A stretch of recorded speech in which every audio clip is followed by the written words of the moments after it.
Good evening, everyone, and thank you for attending the dialogue tonight. My name is Ophelia Garcia-Lawler, and I am a liberal studies freshman. And it is my honor to introduce you to Imma Vitelli, who has worked in some of the most dangerous areas in the world. She has shared a lot of heartbreaking stories through her reports. She's worked as a columnist for Marie Claire. She is a renowned journalist for Vanity Fair, and she is the author of the book To Rear. And I read all of her articles covering the journey from Eritrea to Italy, and they were particularly moving and inspiring. So if you'd like to join me in welcoming Imma Vitelli, please.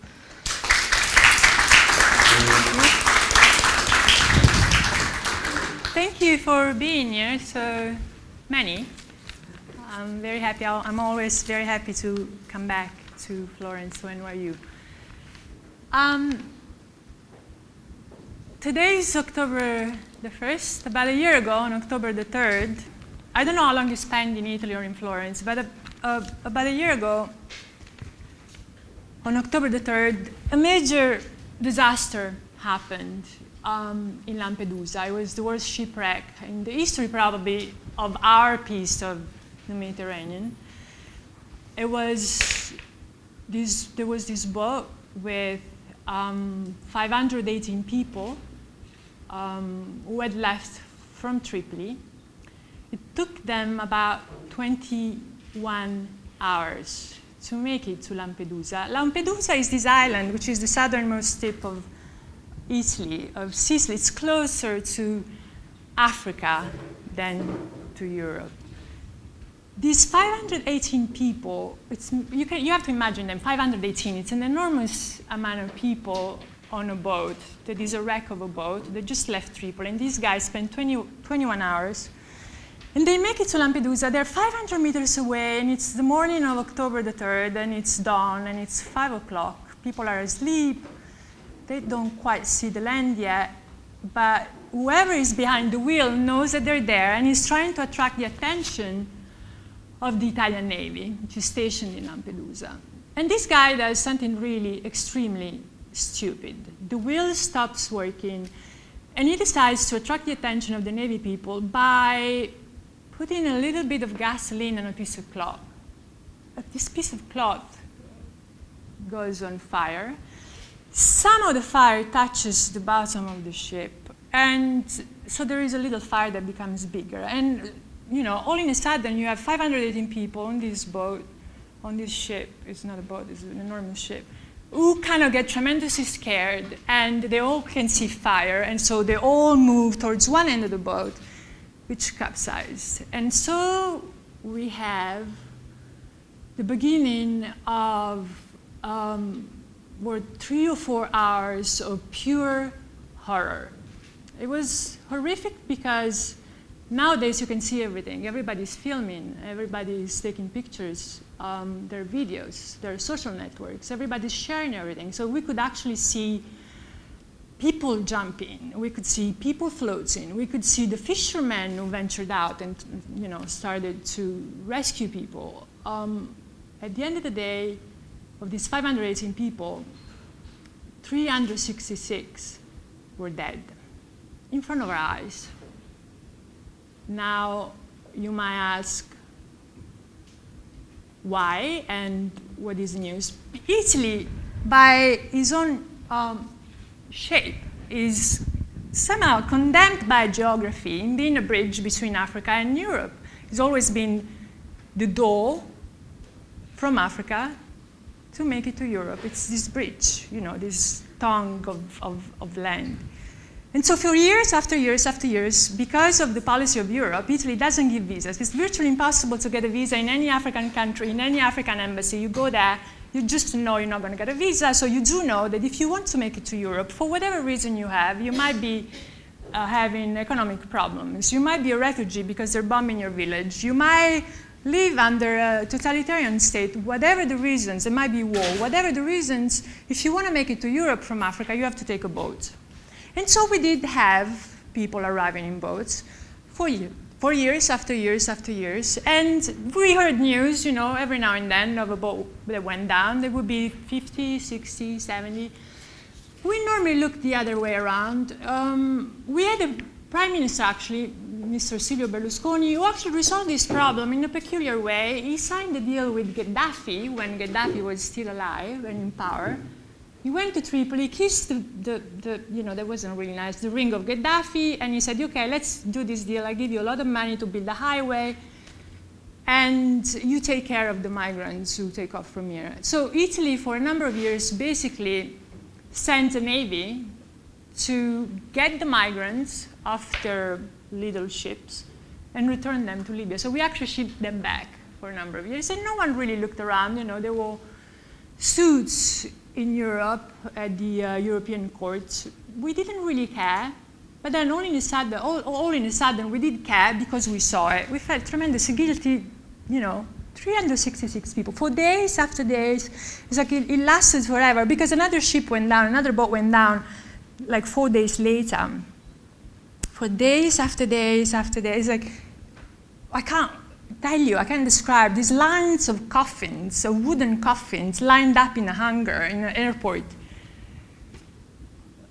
in our own country. There were people in there, in those coffins. There were people we really didn't know they were. We didn't know the identity of those people that were lying dead in this wooden coffin.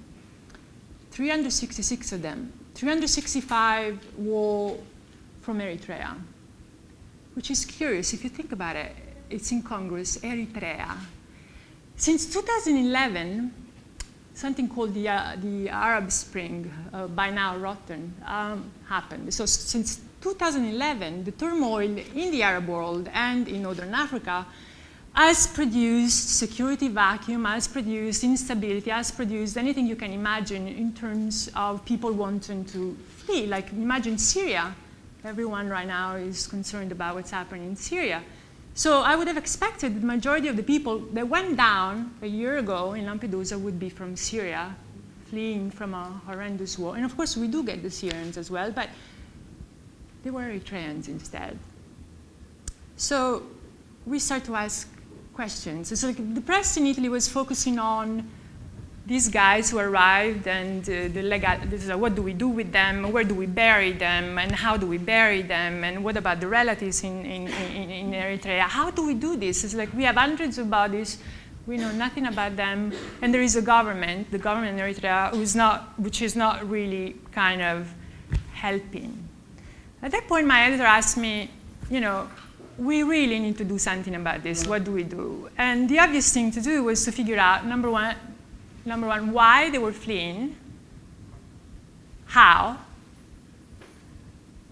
long did it take, what routes they used, you know, and to do that, sorry about the pictures, but this is the best we can do. The way we decided we were going to do that, it was to interview the survivors. These guys, I found 4 survivors of the big shipwreck of the October 3rd. You can see 3 in this picture. The 4th one didn't want to be photographed. It was really moving to meet them. This was their first day of their first new life. They had just arrived in Rome. They were released from Lampedusa. They were taken to Palermo, had a long ride on a train. They arrived in Rome, and the girl, Fanous, I took her to a small pension, a hotel, and it was the first time she saw an elevator. She was scared. It's like, I can't take the elevator. What is this moving thing? And now Fanous told me one of the most excruciating stories. She's 18. She tried to flee the first time when she was 14. And in the process, she told me that they were all kidnapped in Libya, and there were these captors who basically were raping all the girls. And she personally told me the story of how one guy took her out this hangar where they were all kind of in chains, released her from the chains, and then dosed her with benzene, with gasoline, and put a lighter to her head and told her, if you move, I'll just burn you. And then he raped her. This was the story of Hyenas. And then Tame ended up in the Sinai, in torture camps in the Sinai. And the other guy was kidnapped twice. They were harrowing stories. Basically, we didn't know the half of it. We just knew that there were 518 people, the thousands were coming, and a lot of them were drowning. But we didn't know how tough it was and why on earth they would do it. They would go on for kilometers and kilometers, thousands of kilometers, cross the desert, flee their country, risking their lives, cross the desert, risking their lives, cross the Mediterranean, possibly dying, just to make it to Europe. I couldn't get around it. I just really couldn't get around it. It was the questions that I was asking. I was like, why did you do it? And they all asked me, they all told me, it's like, go to Eritrea. Or maybe not, maybe you don't come back. And so slowly but surely their route was coming together, and you can see it from the map. And that was what I was after. I was after retracing the route that they had done. I wanted to trace step by step the hellish station that I had to go through to survive in Lampedusa. Fanus, actually, she had a funny story. She said, of all the girls that were with me, and they were raped together, kidnapped together, all the girls that were with me, I'm the only one who survived the boat. I'm the only one alive. And I'm like, how come you can swim? It's like, none of us can swim. We are from the highlands. It's like, how come you survived? And she said, I just did this for an hour. I don't know. So it was a sort of Darwinism at play. The people who could make it throughout this journey, I'm going to follow them eventually because they're going to become somebody or something. I don't know what they're going to do with their lives, but it's just very extremely improbable that they made it. And so we need to go to Asmara, which is the capital of Eritrea, to understand what this was all about. Eritrea is this country in the Horn of Africa. Eritrea, for more than 50 years, was an Italian colony. They call it our place in the African sun. Asmara, the capital, this is Asmara, was stunningly beautiful. In the 30s, back in the 1930s, it used to be possibly the most beautiful capital in Africa because you had Art Deco and Italian rationalism. All the best architects went there. This is actually the main street of Asmara, and this is the cinema. It was mesmerizing to be there, and to be there was quite a challenge because you see, dictatorships and totalitarian states, they don't like journalists. They don't, they just hate us. And in the end of this journey, what was the most, the funniest thing probably was like that I loved the smugglers and I hated the government. It's like the smugglers, my friends, I can talk to them. I had a blast with the smugglers. With the government, it was very hard. To get a visa to Eritrea, I had to lie. Now, I will tell the students tomorrow, you never misrepresent yourself. That's a rule that in university you learn, you do not misrepresent yourself. But there are circumstances and occasions in which you can lie to a totalitarian government. If what is confronting you is evil, then you lie, and that's fine. So I got the visa because I told the embassy in Rome that I was an architect. I was an architect, I'm a tourist, I'm this crazy woman who wants to go to Asmara. I'm lucky because the name on my byline in my magazine is different from the name on my passport, so they Googled you systematically, but they couldn't find me. I actually went to the point that I went to the blog to see whether I'd written anywhere my whole name, which is not Imma Vitelli, but Rosa Immacolata. I wanted to make sure. And so I finally get the visa, but at that point I knew that I was going to step into this kind of weird place a la North Korea. I mean, I was told I was going to be followed. I was told that my SIM card was not going to work. There is no roaming, and you cannot buy a SIM card, and everything is bugged and tapped. And so the only way I could talk to people was by using the telephone of my hotel, and I could hear the echoes while I was talking to anyone. And then I went out and I pretended to be a tourist the first 2 days, and someone was following me. And it's like, luckily, he was an idiot, and so you know, I was able to work and kind of getting to see the place, which is a broken place. And the reason why it's a broken place is because this guy, you can see in the picture, they call him Uncle Antonio, but his name is actually Isaias Afewerki, and he's the dictator of Eritrea. A little bit of history, I think, is important, because Eritrea has been in a war for a long time. Eritrea was part of Abyssinia, ancient Abyssinia. Ethiopia and Eritrea were together, and then the Italians stayed there for 50 years, and then there were the British, and then after World War II, Ethiopia was supposed to grant autonomy, never happened. Independence war, 30 years, African wars, you know, there are the wars, everything happened. This guy was very smart. He was the commander of one of the groups, the Liberation Front. He did two things. He fought the Ethiopians firstly, and also his fellow guerrilla fighters. So he killed all opponents in the opposition, and finally, after the war ended in 91, he became the president and then made sure to repeat exactly what the Ethiopians did to his own people, which is what happens in any kind of, what has happened with any liberation or struggle, I mean, many of them at least. So this character, Uncle Antonio, was, and in his country, of course, was the reason why the place, one of the reasons why the place was really broken. This is what was basically, you know, was falling apart. This is Massawa, which is a haunting place, so beautiful.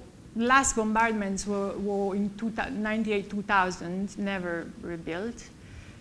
And this was just in the neighborhoods of Asmara. You could see the signs of war that were still there, rusted tanks, one on the top of the others. But the more I was there, and remember, I was there to understand why people were fleeing. The more I understood what was going on. People were fleeing. This is a fact. It's like the stories were just kind of accumulating. Some of them were really funny. A guy told me, you know, we have no football team, no soccer team. And it's like, really? Yeah, why? Well, whenever they go to a tournament, they stay. It's like 12 kind of players, they never come back. It's like 3 consecutive national football teams didn't come back. They went to play somewhere in a tournament in Africa and stayed. Eritrean Airlines, there used to be an Eritrean Airlines, government-owned airlines. There is no more. Why? Well, you know, because the crews, they never came back.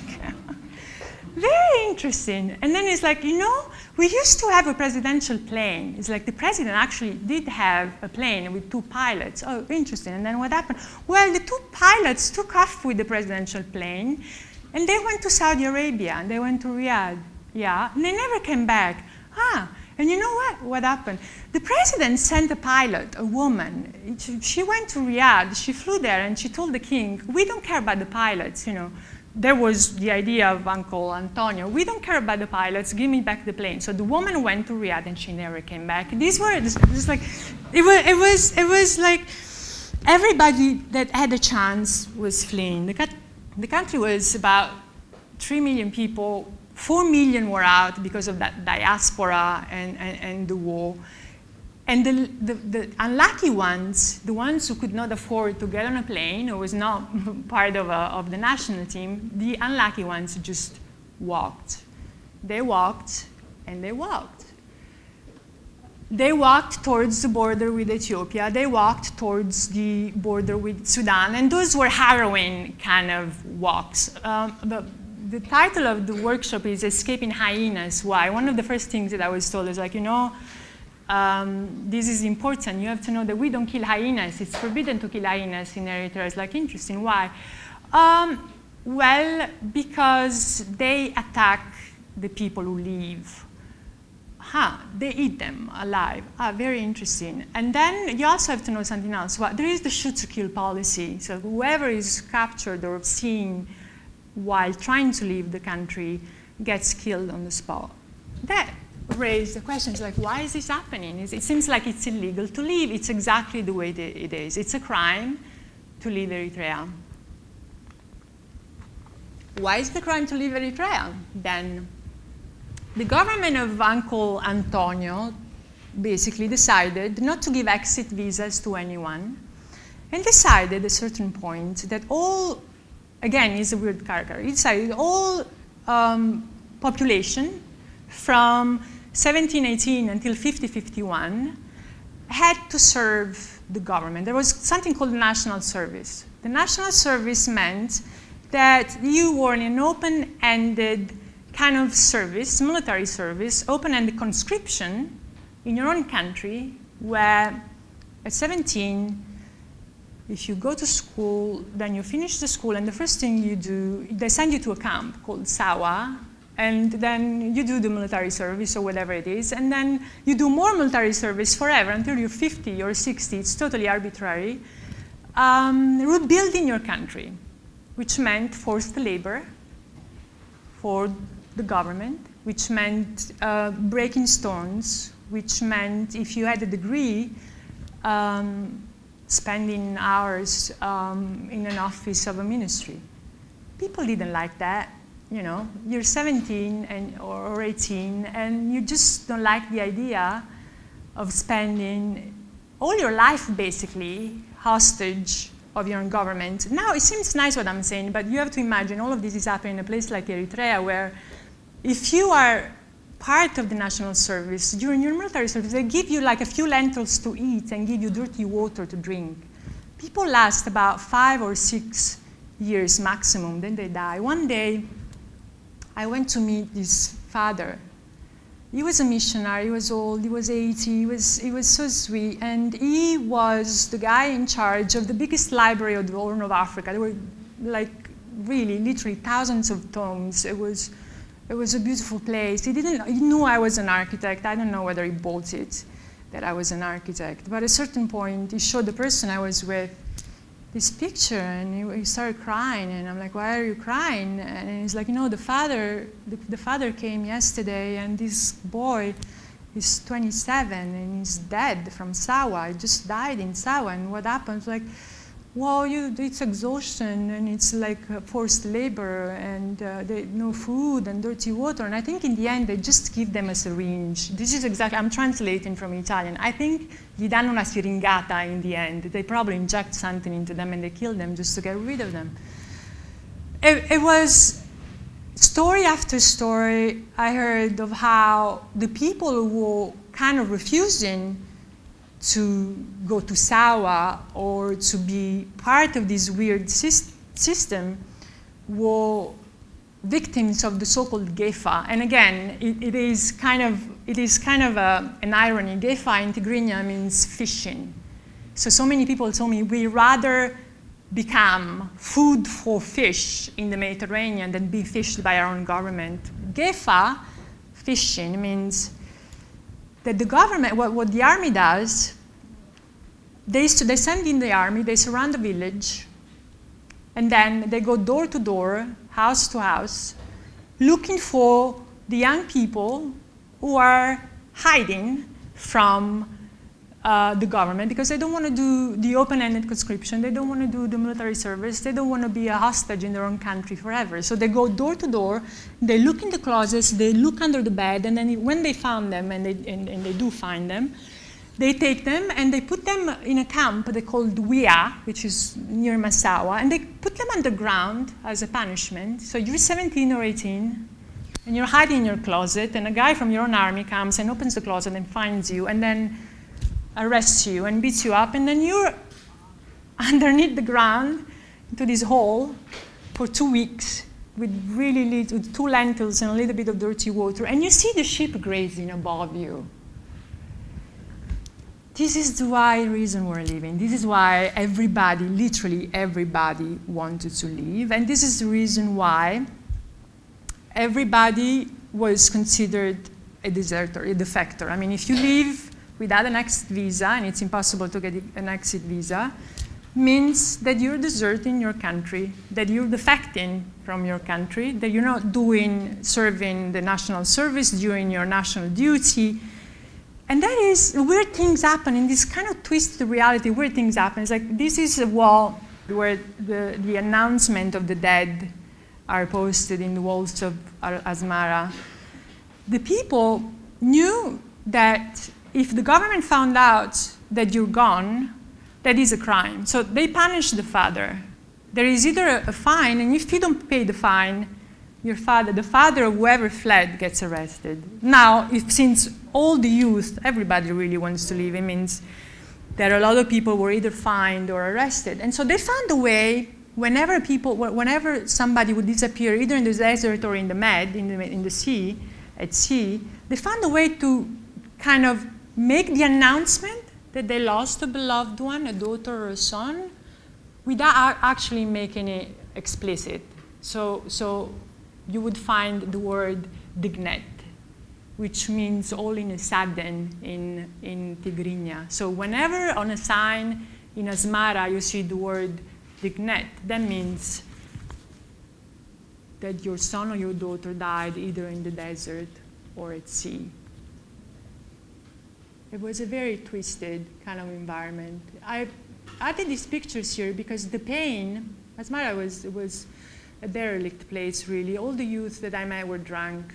And the women, I went to this mass, it was Lent. I've never seen a church, this is the Orthodox Church of Asmara, where the scenes and the emotions and the outpouring and the prayers were, it seemed like, it felt like I was in a mosque in the Middle East, really, under bombardment. The same emotions. I realized these are the mothers.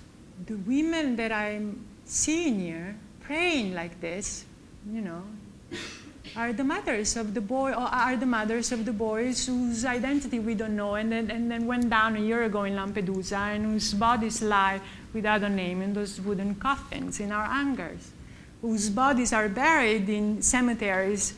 They have no idea where they are. I met a father, he asked me, he's like, where is my son? He wanted to know from me, where was his son? He only knew he died on October 3rd. Where is my son? And I'm like, I don't know where is your son. I don't know. But it was very moving. In Eritrea, if you're a tourist, you can only get permission to go to 3 tourist places. But I wanted to go to this place, which is called Adikaye, on the border with Ethiopia, because Adikaye was the place where most of the people who died on October 3rd were from. 365 people died. Probably about 300, 320, they were from Adikaye. Why?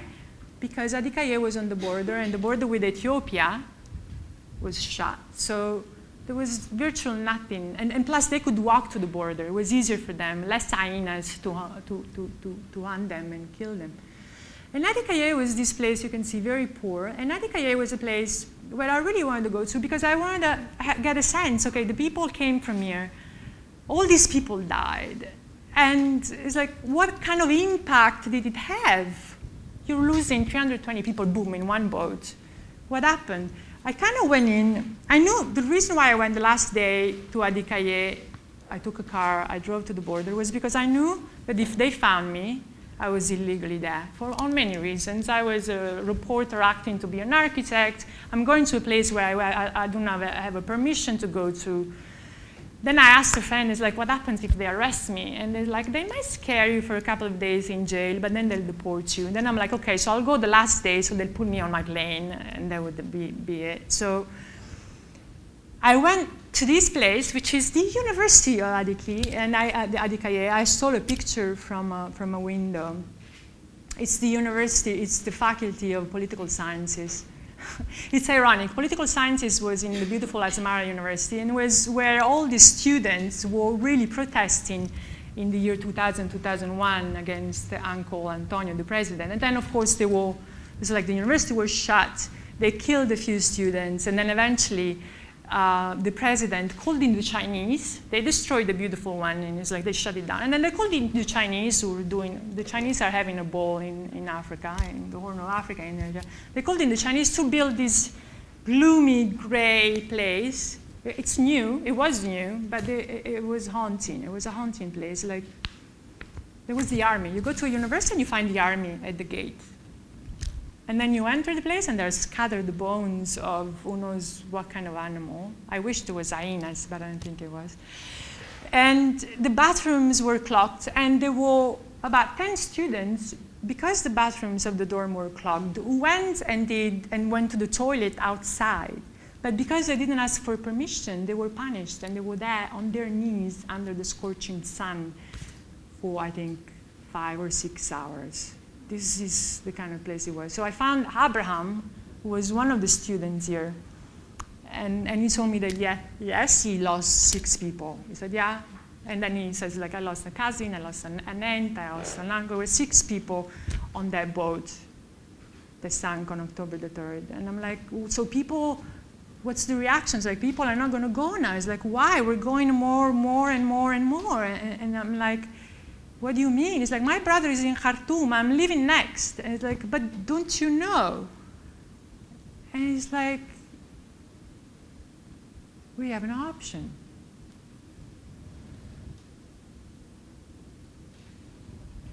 Khartoum. Khartoum was not a piece of cake either, I have to say. I'm not a friend of Omar Bashir. Omar Bashir is the president of the Sudan. Well, the Sudan has 3 current wars. I don't know how closely you follow politics, but in Sudan you have a war in Sudan, and you have a war in the Darfur that is horrible. And you have a war in the Nubian mountains. And the president is a guy who's wanted by the International Tribunal at The Hague for genocide. And here is another guy who really doesn't like reporters. Yet, the reason why Khartoum was very important is because it's the main smuggling and human trafficking hub, possibly of Africa. There is a place in Khartoum, in a twin city called Omdurman, which is called Souk al-Libya. Souk in Arabic means market. Souk al-Libya, every day, at least 1,000 people are smuggled. They leave. I was really curious. I wanted to go to Souk al-Libya. Let me see Souk al-Libya. I was in touch with the smuggler, and basically he told me there was not a good idea for me to go to Souk al-Libya because I could, a horrible thing could happen to me. But anyway, so I was really curious about what happened in Souk al-Libya. I was really curious about the way it worked in Khartoum. 1,000 people living every day under the government knows. I mean, this is a state of secret service. How could that happen? After all, Khartoum is the place where in the 90s, people like Osama bin Laden and Carlos the Jackal and Abu Nidal, the Palestinian, and the Moghni of Hezbollah were all hanging out. They had the blast in Khartoum. They found the right place. And wherever you have a major smuggling hub, you have neighborhoods. Neighborhoods where the people who are waiting to travel the extra leg stop. The ones who don't have the money try to work menial jobs to get the money.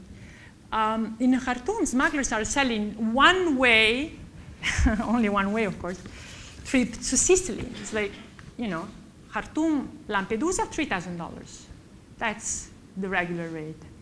And if you don't have the $3,000, you can do them in installments. You know, we'll take you to Libya across the desert for a few days, and then once you make it to Libya, you work, we enslave you for a while, or maybe you find a job in Libya, in Libya, okay, and then I'll tell you about Libya, but anyway. But, and then eventually, once you have the money, you pay for the boat. They might or might not sink, and inshallah, you'll make it to Sicily. Most of these people, most of the Eritrean people, all live in this place called Garef.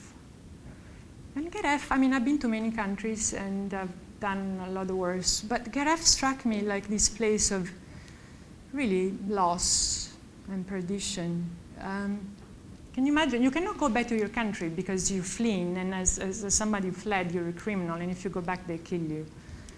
And then the desert is awaiting, is in front of you, and everybody has the phone number of a smuggler in their pockets, and as soon as they have the cash, they'll take the Land Rover, for a journey that can last from 3 to 10 days, and some people never make it. But I was really curious to kind of understand how they lived. in a place like Gereth, which had 200,000 people in a city of 6 million. The Eritreans there, the UNHCR says there are 100,000, but the number is much higher. And why is the number much higher? It's because they do not register. Why they do not register? Because in one of the main camps, called Shagarab, on the border between Eritrea and Sudan, people get kidnapped by this infamous tribe called the Rashida. It's like, now you think about it. There is a UN camp, UNHCR camp, and you're a refugee, and you just kind of, risk your life walking. Some people walked for 8 days, and they drank their urines just to make it because they had no food, biscuit, nothing. So you survived that. You didn't get killed in your own country. And then you crossed the border, and there is this camp, Shagarab. Shagarab is like every single refugee I met and interviewed had this nightmare called Shagarab. In Shagarab, you had the Rashida. Now, the Rashida is this Bedouin tribe. They're Bedouins. They're originally from Saudi Arabia. They moved from Saudi Arabia to Eritrea, and then the east, and then the east of Sudan, and they're on the border, and they're smugglers. Uncle Antonio, the president of Eritrea, leaves them alone somehow. They don't have to do the national service. They can do their smuggling. They're useful doing other stuff. So this Rashida, they're Arabs, right? They're whiter than the black Eritreans, the black Africans. They're Arabs like the Sudanese. They're Arabs like the tribes of the Sinai. This Rashida, these smugglers, kind of understood in the year 2000 that the Eritreans were really fleeing, and there was a business there. They were fleeing, not only fleeing, but the people fleeing were the ones who had a little bit of money, like this girl, who could afford to be smuggled. And so they were affluent, middle-class Christians. And they looked exactly like this girl. She was 22, I think.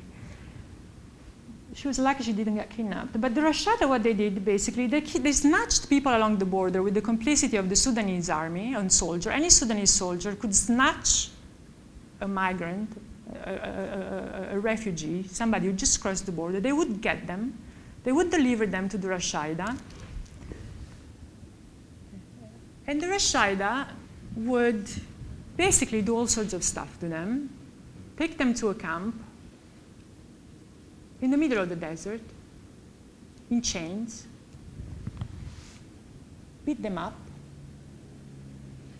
These are all the guys. Torture them, rape the girls in front of their eyes. They were creative with what they did to them. Molten plastic. This is the result of the drippings of molten plastic on the back of an Eritrean refugee. And they would call the parents, call the relatives, call the families. They would leave the mobile phones with them, and they would call the families while torturing them. They would have them call their mothers and fathers while they're torturing them so that they could scream on the phone and ask for the money. They would ask, at the beginning, they would ask for $3,000. Eventually, the ransom went up to $40,000 because it was this business and because people are really poor in Eritrea. But remember, I told you of the diaspora, 3 million inside, 4 million outside. And so the people, the relatives, the families in the West, in America and in Europe, they would pay. And so that kind of fed this monster. And a lot of these guys not only were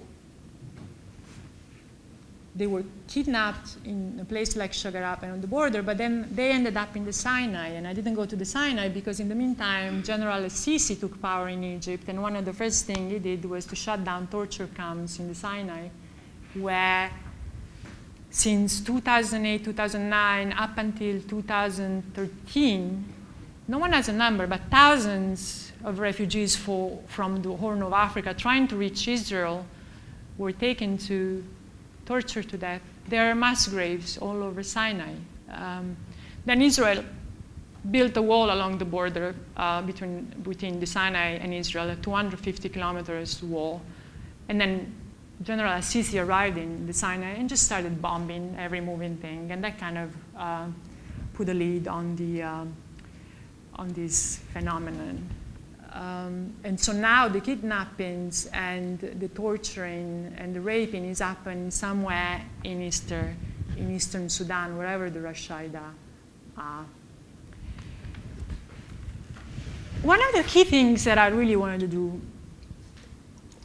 with this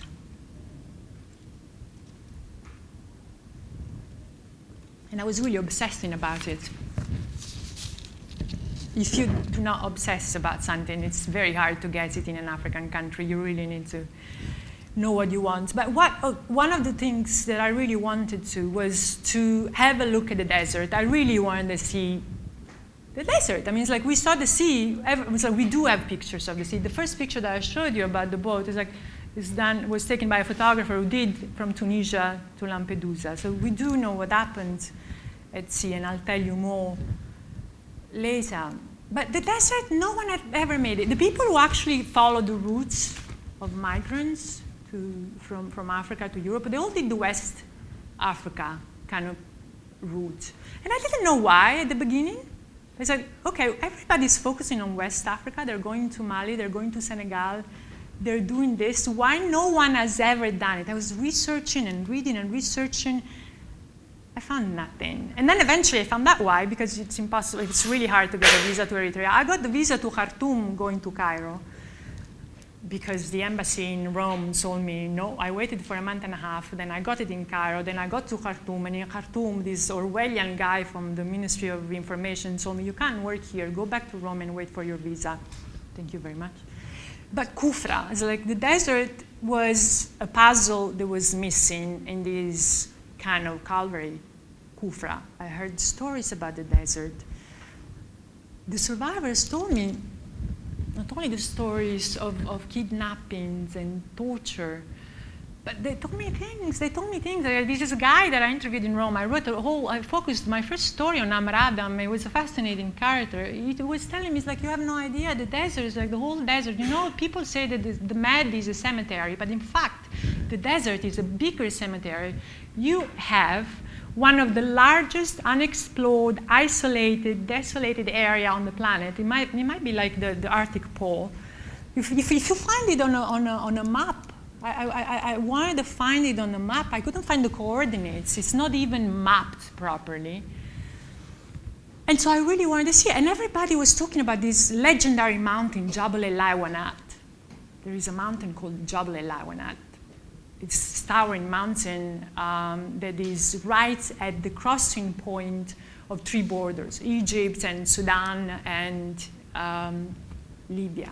This is like all the routes go through Jabal el-Lawanat, and then they go to Abdul Malek, and then eventually they make it to the coast. So it's like the desert. How do I get to the desert? It was a struggle to get to the desert.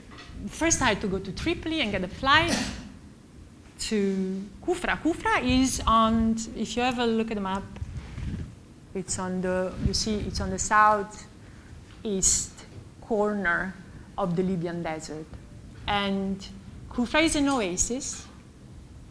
And once you get there, and of course to get there was another adventure, it's like the civil war is there in Libya, and my hotel was attacked and all sorts of stuff, but this is besides the point. We take a plane, the photographer and I, land in Kufra in this oasis, where there is, in theory, there is a government, there is a military council. So we go there, and the people of the military council say, but you know, outside of the oasis, it's smuggling land. I'm like, yeah, sure, this is why I'm here, hello. It's like, no, it's not a good idea to take you there, you know. Then eventually it's like, how do we do this? A friend of mine who works for Crisis Group in Tripoli, the International Crisis Group. If you're interested in any crisis, the International Crisis Group is the place where to go online. I called her in Tripoli, and like, I need contacts in Kufra, and she delivered these guys from a militia. It's like, I told you, government's no good. Smugglers and militia, really good. It was a world upside down. Everything you know about things, it just was upside down. These militiamen, they were young. They were in their they were 28, 30, in their early 30s. And I really insisted on them, and you really need to show us. And they said, yeah, Abdul Malik. And I was talking to people, yeah, Abdul Malik. It's like, what is Abdul Malik? So I started Googling Abdul Malik. And you probably heard of Laszlo Almasi, the guy of the English Patient, this Hungarian character who fought the Desert War, first for the Germans, and then he was the British. He was a double, triple, quadruple spy. He's the guy who inspired the English Patient. Anyway, he discovered this place called Abdul Malik. He's like, wow. And then probably after him, there was the 40s, no one ever made it there. The militia guys were willing to take us. The militia guys said, let's go. The militia guys showed up sharp at 5 in the morning with 12 gunmen and took us out.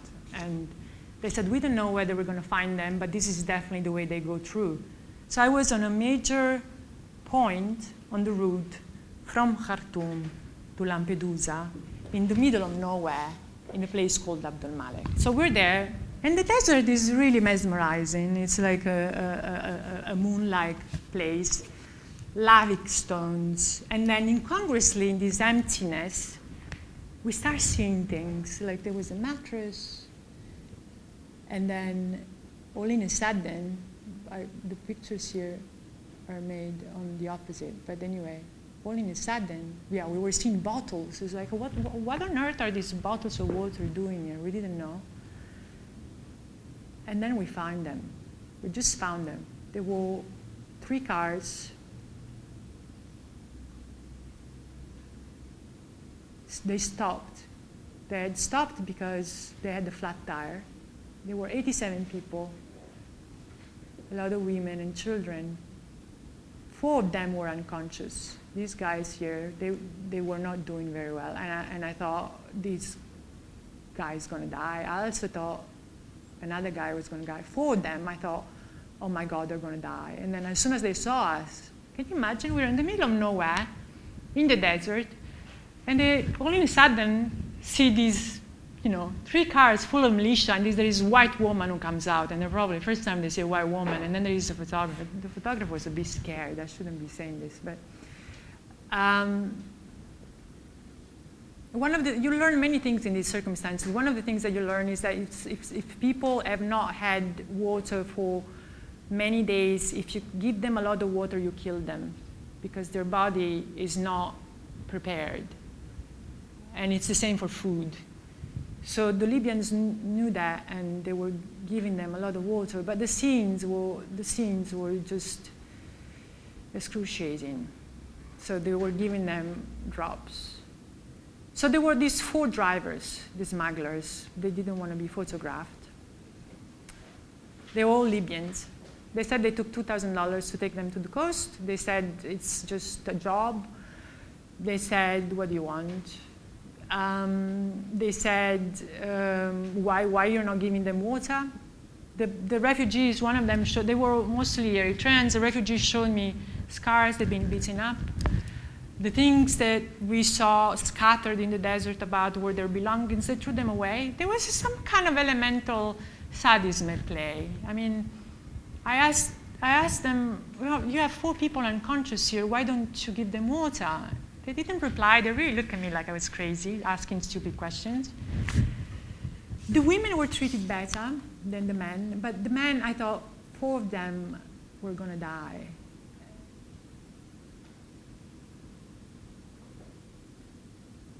Yeah, this guy was from Bangladesh. People go to Khartoum from Bangladesh to come to Europe. Can you imagine? It's that kind of smuggling station. The 4 smugglers, there were 5, in fact, in the end, were detained. We all went back to the base in Kufra, to the oasis. The guy of the militia didn't know what to do with the 87 refugees. The prison in Kufra, this is a guy from Bangladesh as well. The prison in Kufra had no room. I was really afraid about the women. We had some 15 women, if I remember correctly, and I was really afraid they might rape them. And I'm like, oh my God, I've read the reports about what happened in Libya, not only by the smugglers or the Rashida or the Bedouins or anyone else, but the situation in prisons in Libya the situation is very bad. The conditions are quite ugly as well. And so here I am, we're rescuing 87 people. 4 are unconscious, and we don't know what to do. And the militias are asking me, call the Red Cross and call, the UN. They were like, you wanted the refugees and you wanted to see the route, and now we have 87 people, what to do with them? What do we do with them? And I'm like, I don't know. I mean, I'm a reporter. I wanted to see the route. What do I do with 87 people? So we took them to the Katiba, to the base. Katiba is brigade in Arabic. They kind of put them on the tracks. The five drivers, the 5 smugglers, eventually were released with their trucks. There were 3 Toyotas and the 5 drivers. And I'm like, Mohammed is the guy we were with, the head of the militia who took us out. It's like, what do you mean? You arrested these people and you're releasing them? It's like, yeah, we had a Shura council. A Shura is a meeting of the elder in Muslim societies. We had the Shura council with the elders. We're all one tribe from here to the coast. Our families are up there and their families are up here. So if we detained the smugglers, they would have come to our houses and killed us. Okay, and what about the vehicles? Oh, the customary practice here is that we gave them back and they gave us guns. This is what happens normally. He said, yeah, this is what happens normally. So basically, I'm with the good guys, right? I'm with guys who are militia and are trying to do something good. And in the end, they release the bad guys.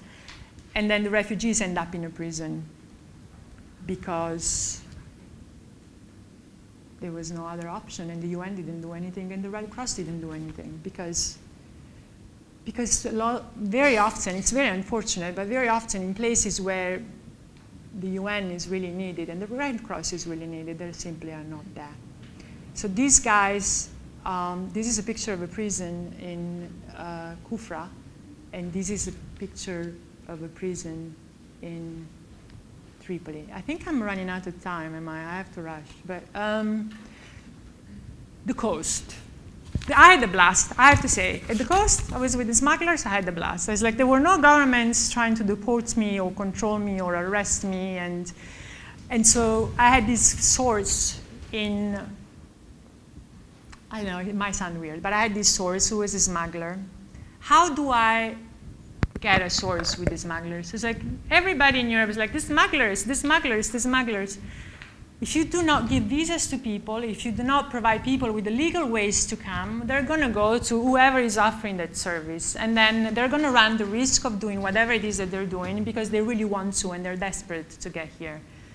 So the smuggler is an important part of this chain that eventually, made us stare at coffins in Lampedusa. And so I need a smuggler. And that wasn't very easy, but one of my sources, Amr Adam, I went out with him, we did things together, I fed him for a few months, and then eventually this source delivered his cousin, who was a smuggler in Ashdabia. Ashdabia is one major point. All the people coming from Khartoum, they cross Kufra province, and then they make it to Ashdabia in eastern Libya, and then from Ashdabia, they either leave from Ashdabia directly, they have boats all over. It's like the coast is 1,770 kilometers from basically Egypt to Tunisia.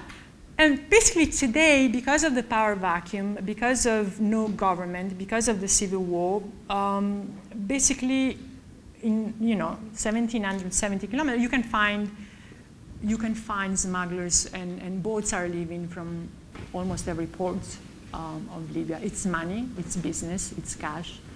And so I wanted to describe the way this worked. It's like, is it true that, is it the militia, is it the government, who is involved? How does it work on the territory? Because you do not have a government, but you have gunmen, you have militias on the ground who are doing this. And here I have Mokonnen. Mokonnen was a smuggler of the old school, of the Godfather kind of school. It's like he was a smuggler. He was somebody who, he was quite a character. He did, he was smuggling, everything a smuggler smuggles. It's like guns and Mercurium was something that was missing from the list, and he had prostitutes, and he had drugs, of course. So he said at a certain point he got stopped. No, he was carrying rockets, RPGs. He was stopped at the border with Egypt carrying RPGs, and they took him to Aswan, and he knew that the Egyptians were going to torture him, and he had thousands of dollars in his pocket, and he said that burned them. It's like, you burned thousands of dollars in your pocket? It's like, well, yeah, they weren't taking them. They were going to take them, so I burned them. It's like, okay. This guy, this Mokonnen Carter, ran this operation in Ashdabia. Now, how do I get to Ashdabia? In Benghazi, if you follow the news, in Benghazi and Tripoli, there is a war. Benghazi's been, it's so sad because Benghazi was the birthplace of the revolution, and now is basically ruled by Islamists. You probably, if you're from the States, might remember Ansar Sharia. Ansar Sharia is the Islamist group that attacked the American consulate and killed Ambassador Stevenson. You might remember that, right? These are the guys I'm talking about.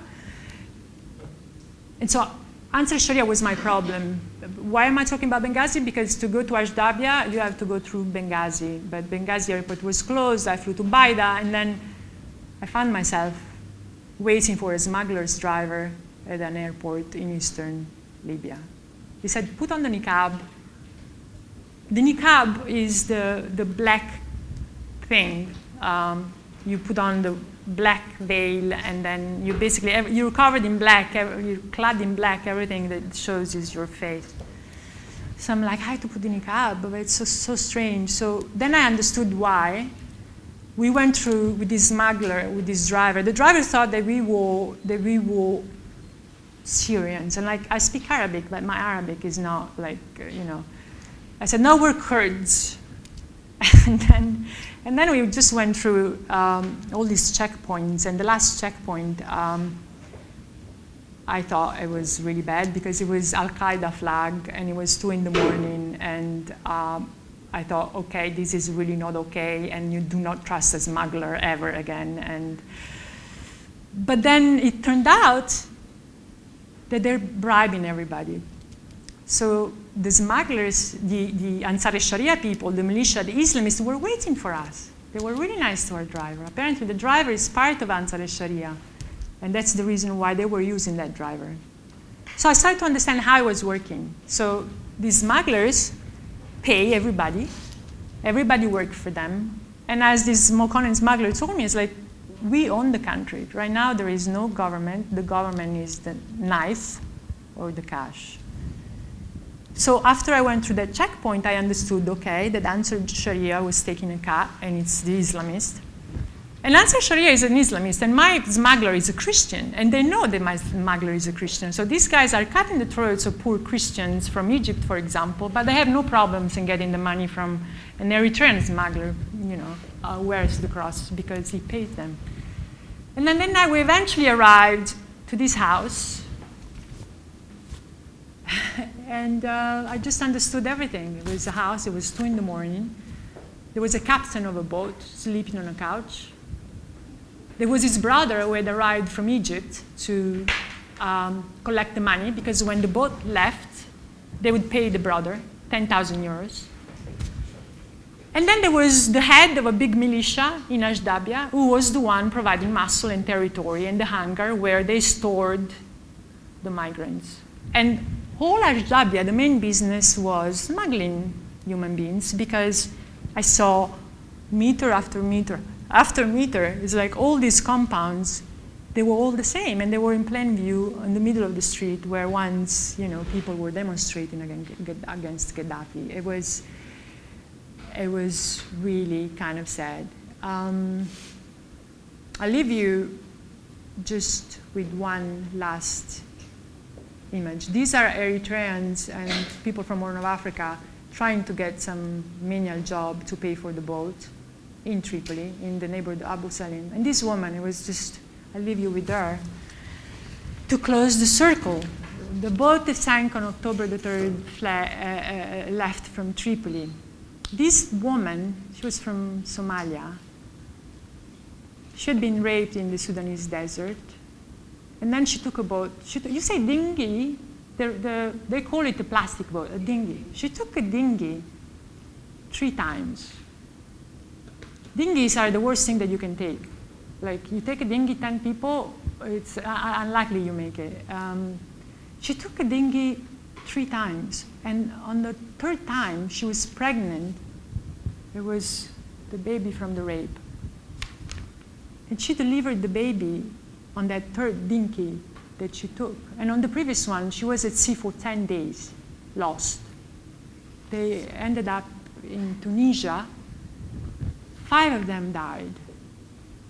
They were rescued eventually by Tunisian fishermen.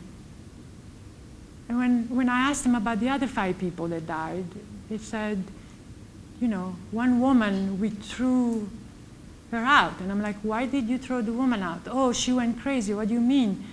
She was so thirsty that she started sucking the blood out of a baby's stomach. And we threw her out because we got really scared. I don't know whether she's going to take a dinghy again. But when I tried to help her, I called UNHCR in Tripoli telling them about her story. They said, we can't do anything.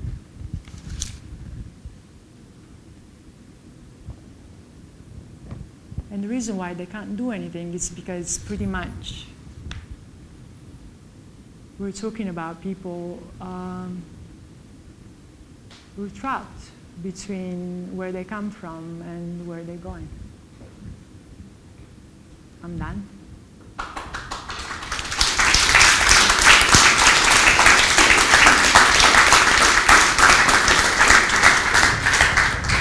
Was I too long? No. Barely, Thank you. just a little bit. So we'll open the floor to questions.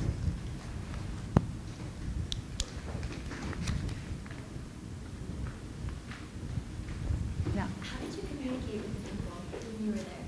Did you have your translator or what? Over there, where? All over. Yeah. Okay. In Eritrea, I had, it's like a lot of the young people spoke English. And so I didn't need a translator. So they spoke English, they must have learned it in school. Like, was their education decent enough that you could? Yeah, it's a broken English, but yes. Everybody's on satellite television and on the internet, and so they could, yeah. And then, of course, the people I talked to were, and the people who are fleeing, a lot of them are middle-class Christians, people who do have a little bit of money because the trip is expensive. In the Sudan, I do speak Arabic. My Arabic is not great, but I do speak. I mean, I studied it in the Middle East. I lived 10 years in the Middle East. But the Arabic of Sudan was really hard because Arabic, the dialect is very different. And I studied the classical Arabic. And so Sudan and Libya, in Sudan and in Libya, I did on my own with Arabic. And it was very difficult, but I got it just by, going through over and over again. In Libya it was easier. I understand the dialect in Libya better than the one in Sudan. Sudan was tough. Yeah. Did you find that like language was a barrier, or was it they were easy enough to understand? No, I mean, the smuggler spoke. The smuggler is this Eritrean kid who was a child soldier and learned Arabic in Khartoum, so it was hell to talk to the smuggler. And so but I finally, just by having him repeat over and over, then I got it. It was very hard. No, it was not easy. But Arabic, if I didn't speak Arabic, it would not have been possible. The smuggler would not ever have allowed a translator or anything. Your story focuses on Eritrea. There's other countries that are also supplying migrants. Excuse me. What other country, in your research, what other countries north of Africa? My story focuses on Eritrea. Maybe I forgot to explain this at the beginning, because one of the things I failed to say, because for us it's like Barack Obama is the president of America, is the same. But one of the things that happened after October the 3rd was that the Italian Navy launched an operation called Mare Nostrum. And this operation, we basically deployed 5 Navy ships in the Med rescuing people. Now it's running out. It's like November, it will be no more. But it's like for a year, basically, we spent 9 million euros a month to rescue people. It was our bad conscience, I guess, eventually. But anyway, so the reason why I focused on Eritreans was not only because on this boat there were mostly Eritreans, but because 1 out of 3 of those arriving are from Eritrea. Like the first numbers that I had at the beginning of the arrivals, there were 10,000, just to give you an idea, there were like 10,000 Eritreans and 4,000 Syrians. And we're talking about this year, 2014, when the civil war in Syria was already very, very bad. So this is like, it was very kind of strange kind of thing. And then the other countries the other numbers are equally divided between, I think, Tunisia, and then other countries of Horn of Africa, and then a little bit of, yeah. But you see, even the ones who come from Ethiopia or Sudan, for example, they say they're Eritreans or Somalis because Eritreans and Somalis, they're granted political asylum, while the other ones are considered economic migrants, and they don't get the same kind of treatment. And so mostly Horn of Africa, and then Syrians, and then other from other different Arab countries from Northern Africa, and a little bit from West Africa as well. Yeah. How did you find and come into contact with all these people you talked to? Like, for example, the man who lost his son to the boat on October 3rd. How did you find him with his stories? It's one of the things that I'm going to tell students tomorrow, but since you're asking, I'll tell you tonight. For the first time ever, since I do I work as a foreign correspondent, I went to Eritrea completely fresh. I mean, normally a foreign correspondent, if you don't know the country very well and if you don't know the language, you have a fixer, a local hand that helps you. Somebody who speaks the language and who has the contacts. In Eritrea, it was not possible. None of my contacts in Rome want to deliver anything because they're all terrified. I mean, if anyone is discovered talking to a journalist, they're going to go to prison. And so they don't want to put their risks, their friends. And so literally, I had nothing. I went to Asmara thinking, oh my God, I'm going to just scratch the surface and it's going to be a disaster. But because you make your own luck, what happened, I actually like this story. On the plane from Cairo to Asmara, that very fateful night, there were only 2 white women. One was me, and the other one was this woman. And I was curious about her, and I kind of looked her up. I was like, who's this woman? So I started talking to her, and it turns out that she was an Italian anthropologist in her 30s who had spent years in, like, she did her PhD on Eritrea. Eritrean demography, you know what I mean. And the moment she said demography, I want to talk to you. And then she said that she was teaching at the campus that this picture I showed you. And she's like, you're in Nadikaye? It's like, I need to talk to you. So she said, okay. So she must have liked me because we landed at 3 in the morning, and then a few hours later, we had coffee, and I'm like, I know that you're a struggling academic, and you don't make enough money, and can I hire you? So I hired her. And this was a woman who was in and out of Eritrea and knew the place very well. And so she said, okay, but the rules of engagements are you're going to be like an anthropologist. I'll take you around. You talk to the people you want to talk to. It's like you listen mainly. You never ask questions. You're going to be an anthropologist, and you're going to observe everything. And you do not put me in trouble. And, you know, I got really lucky on that one. So while Europe is kind of the destination, I guess, quite generally, that these migrants are going towards, I'm wondering, sort of landing in Italy, what is the makeup of the Eritrean community in Italy? Like, so is this the place where people are staying, and if so, where and how? No, they don't want to stay here easily. It's just Italy is this bridge that I was talking about at the beginning towards Europe, because Italy is lousy for migrants. I mean, it's like we don't give them housing nor benefits. We give them like it's like 1.5 years per person per day for food. It's really as bad as it gets. And the housing, we do give it to them, to the ones who are eligible for political asylum, but they're ugly and they're cramped, and so they don't want to stay. They want to go to Northern Europe. It's a transit point. They want to go to, right now, they're all going towards Norway and Sweden. Because of European laws, there is something called the Treaty of Dublin #2, whatever, but because of European laws, if you get fingerprinted in your country, in your point of entry, so in that case, in Italy, if you get fingerprinted in Italy, that means that you have to ask for political asylum or for whatever in the country of arrival, which is kind of unfair, because obviously this guy is like, where are they going to come in from? You know, Spain, but Spain has solid dictatorship at the border. So like Morocco and Algeria, they're pretty nasty with the migrants. But Italy is like facing the volcano. We have Libya, and they're all coming from Libya. And so what the Italian government did, and again, rules bending, they're like, okay, we rescue these people because it's horrible what happens, but then we don't fingerprint them.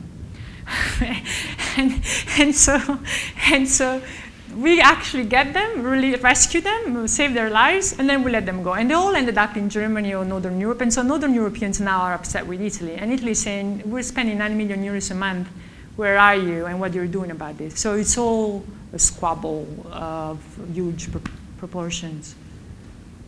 Thanks. This might be an old question, but I was interested in that scenario you find yourself in when you were stuck in the desert with 70 people who were dehydrated and hungry. And so I'm just wondering what your opinion is on a journalist's kind of ethical obligation when you find yourself in a situation like that, where you basically have people who are dying and you may be able to help them. Because, you know, you were saying, I'm just a reporter, what do I do? So where do you think the line is drawn, and, you know, how much are you obliged to help or not? Just interested in your thoughts. Yeah, no, it's a very good question. You draw the line where you draw the line, and there is no fixed line in the desert. What I'm trying to say is, like, I'll give you an example.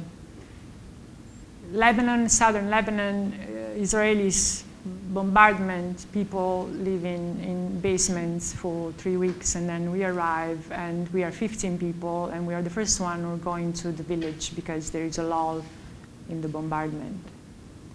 And we're all there, and there are photographers with their cameras, and I'm there with my notebook.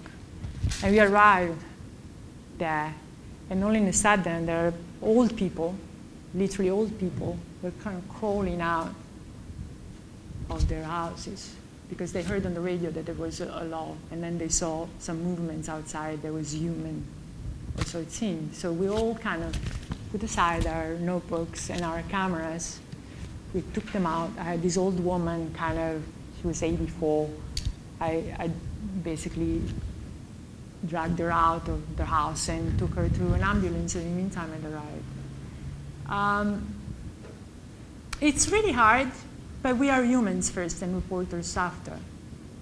And so in the piece that I wrote about the desert in Sudan, I end on a note that is kind of personal, and I normally don't do that. But in the end of that kind of ordeal, when I went back to the brigade, there was one guy, there was one of the 4 unconscious. And I remember when I was in the desert, I took the hand of this guy. He seemed really dead, but then his heart was pulsing, so I could see that maybe he was hearing me. So I told him that he was going to be all right, and I didn't know whether he was going to be all right.